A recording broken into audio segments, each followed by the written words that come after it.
This is the video that I did not want to make. I knew going in that anything I said was going to make me sound like one of those sad spinsters in a Jane Austen novel. And I love those long dresses, so maybe that wouldn't be the worst thing. But the conversations I kept having off camera wouldn't let me drop the topic. There is one particular work friend, happy, strong, designing a really great life, that I've had this conversation with more than once over lunch. And you'd never know by looking at her that this was weighing on her mind, but it was. It took us several conversations to even figure out how to label it. But once we did, we were both surprised by the same thing. We thought the hardest part would be money.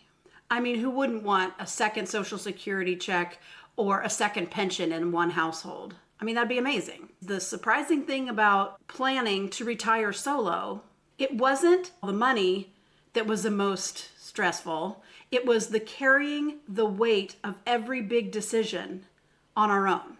And I think what surprised me even more than that was that in every video, every book, every class I've ever taken about retirement prep, nobody talks about this. They all talk about investing and saving money, and they should. Those things are really important.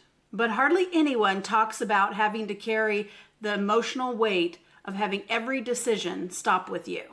In all my studying of retirement, I think that caught me the most off guard. No one to turn to and say, what do you think about that? Or no one to split the big decisions with.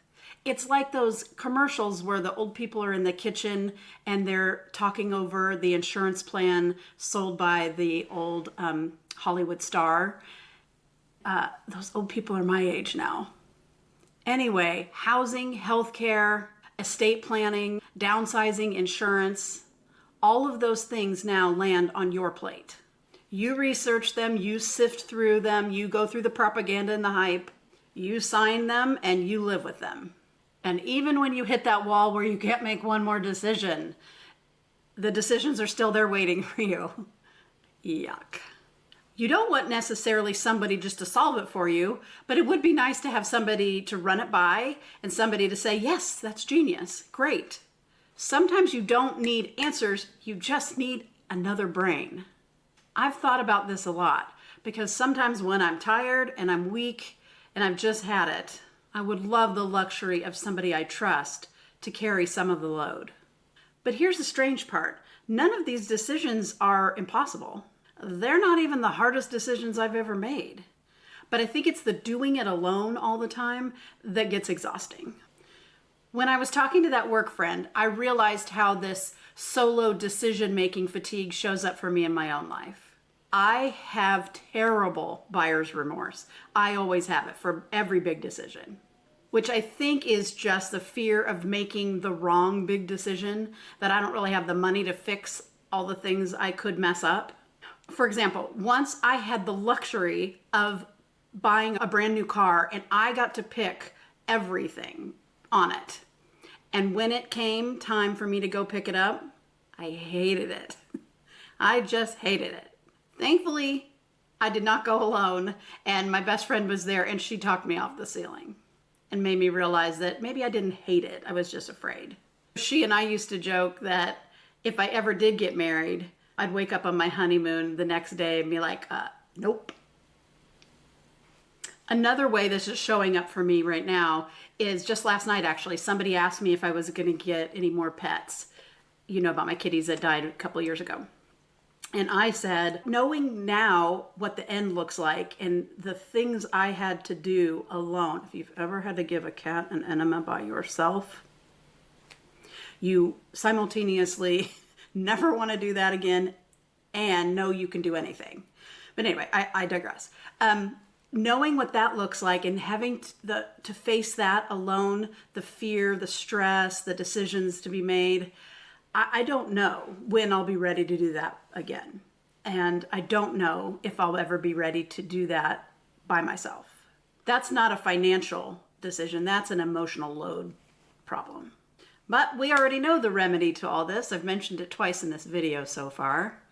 And that is marry the first guy that comes along regardless of his hygiene? No, no, definitely no. Maybe this is one of the reasons community matters more in retirement than ever before. Maybe we don't just need financial advisors. Maybe we need family and friends. Maybe we need lunch friends and church friends and a wise sister and a neighbor that says, let's sit down and talk this through. Gather your people. When you make big decisions, when you may have buyer's remorse, when you cannot make one more decision by yourself. Gather your people. Drag your friend to lunch. Drag her along to the car dealership. That is actually what this channel is. A place for women to gather, discuss ideas, share thoughts, and design their lives for happiness. So at the beginning, I said I do not want to do this video. But why? The reason I hesitated isn't because I'm ashamed of being single. I'm not. I hesitated because I knew people would hear this as loneliness. And that's not what I'm talking about. My work friend and I were laughing because we were thinking about how this could land. Like we had been sitting around wishing we'd married Mr. Wrong instead of being single. No.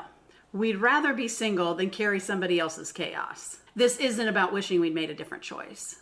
It's about recognizing that some parts of doing life solo are simply a little heavier to carry. This is me acknowledging that there are some things we miss out on and would have enjoyed. I would love to hear what topics are on your mind, and it would help me to know what I should cover. I always enjoy spending this time with you. Together, we're building a life we love. This is GenX Missy. Until next time.